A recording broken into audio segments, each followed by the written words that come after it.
Bien. On va, dans un deuxième exemple, un verbe du deuxième groupe aussi. Deuxième exemple. Finir. Avec finir. Essayer. Voilà.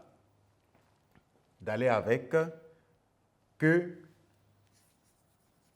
je. Que tu. Qu'il.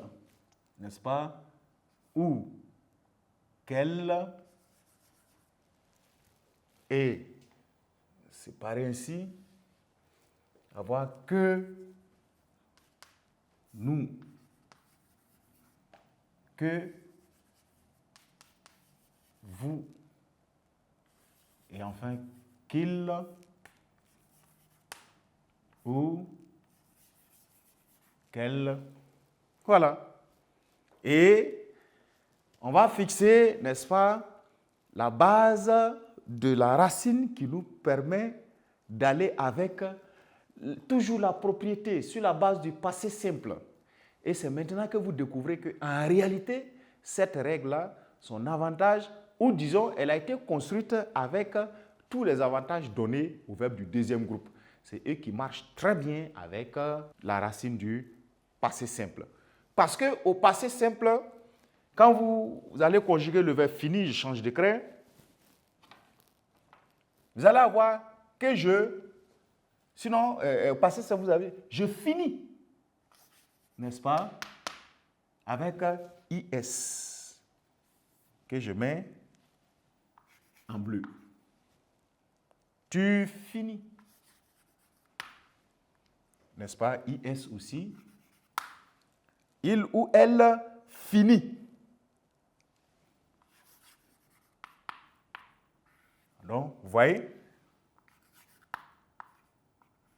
avec accent, si vous voulez, avec un point IT. Regardez, la cohérence là, elle est un peu logique dans le cas des verbes du deuxième groupe.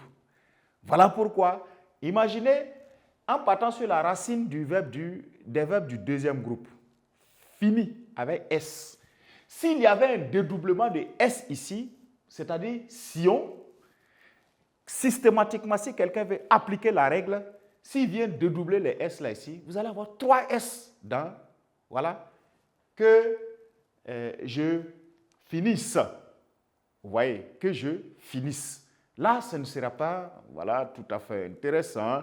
En ce moment, vous vous rendez compte que mais la règle fait du 2 poids 2 mesures. Elle marche, voilà, tantôt elle marche ici, tantôt elle ne marche pas là, etc. comme ça. C'est-à-dire, l'observation apparemment a été plus focalisée sur les verbes du deuxième groupe.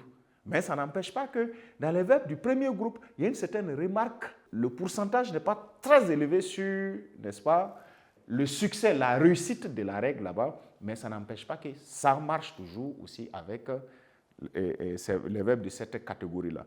Donc, de sorte que si nous venons à que je finis, quand vous allez avoir S, que je finisse, vous avez là un subjonctif imparfait du verbe finir, que je finisse, que tu finisses,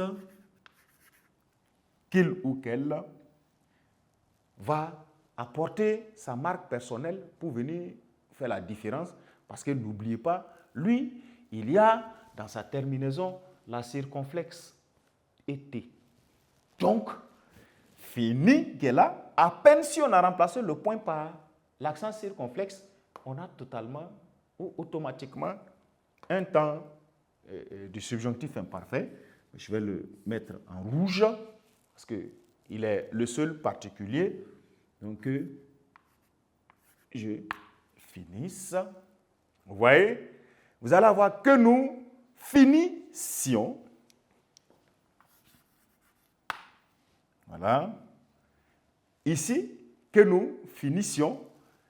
Si on va avec toujours l'harmonisation de fini, fini, fini, fini avec cela, vous allez avoir que nous finissions, que vous finissiez. Voilà. IS pour avoir un deuxième S finissiez. D'accord. Et pour terminer, qu'il ou qu'elle, voilà, pardon, on m'a dit finisse. Voilà. En rouge maintenant. Et ici, vous avez là le subjonctif imparfait du verbe finir.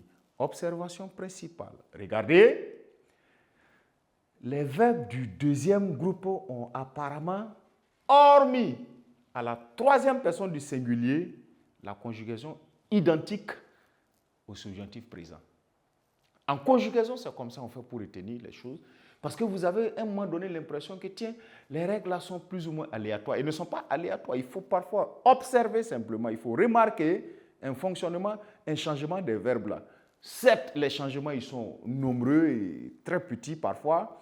Et néanmoins, ce n'est pas ce qui empêche de pouvoir trouver une logique à l'intérieur. Quand nous avons pris fini, on ne dit pas que le passé simple du verbe finir à la première personne du pluriel, c'est nous finis. C'est bien sûr nous finîmes. Vous finîtes à la deuxième personne du pluriel, n'est-ce pas? Mais on dit de cibler aux trois premières personnes du singulier là un passé simple. Et expressément harmoniser ça à toutes les personnes. Quand vous mettez ces terminaisons-là, vous avez la conjugaison du subjonctif imparfait. Et comme par coïncidence, parler, s'il devient que je parlasse, mais c'est parce que le passé simple, il parla, est différent du passé simple de finir, qui va être il finit, avec T à la fin. Les lettres là ne sont pas les mêmes. Si il y avait un A ici, vous allez avoir le même son as. Ça vous permet de comprendre une chose. Les verbes du premier groupe sont cohérents avec le as. Les verbes du deuxième groupe sont cohérents avec le is. De sorte que si on prenait le verbe manger, vous allez avoir que je mangeasse. Voilà. Voilà. Que vous mangeassiez. S'il y avait le verbe choisir ou bien le verbe jaunir ou le verbe n'importe quel verbe du deuxième groupe, vous allez avoir forcément is. Encore qu'il ne faut pas se tromper. Quelle différence faites-vous entre elle finit avec it et elle finit avec i accent circonflexe t? Ce sont des modes totalement différents, d'autant plus que lui va se faire précéder d'une conjonction que pour pouvoir donner le mode du subjonctif. Voilà la subtilité qu'il y a dans le principe d'emploi du subjonctif imparfait, mais qui n'est pas une fin en soi, dans un exercice appliqué. Nous allons, à notre tour maintenant, en nous inspirant toujours de la règle, la propriété, le fonctionnement des deux exemples qui sont là, conjuguer de deux nouveaux verbes au subjonctif imparfait.